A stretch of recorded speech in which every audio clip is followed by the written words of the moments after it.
सावतानगर परिसरातील महालक्ष्मी चौक मंदिरासमोर असलेले SBI बँकेच्या ATM मध्ये पैसे काढण्यासाठी गेलेल्या तरुणीकडून गाडीवरील ताबा सुटल्याने दुचाकी थेट ATM मध्ये घुसून तरुणीच्या डोक्याला गंभीर दुखापत झाल्याची घटना घडली आहे। या अपघातामध्ये तरुणीच्या डोक्याला गंभीर दुखापत झाली असून प्राथमिक उपचारासाठी तिला जवळच्या रुग्णालयात दाखल करण्यात आले।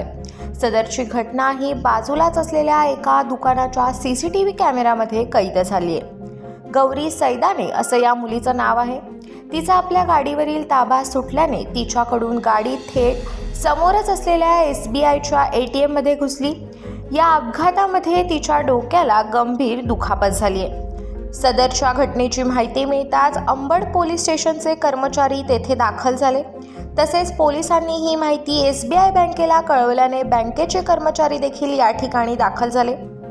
या अपघातामध्ये तेथून जाणारे एक वयस्कर व्यक्ती देखील सुदैवाने बचावलेत असं प्रत्यक्षदर्शी नागरिकांनी सांगितलंय।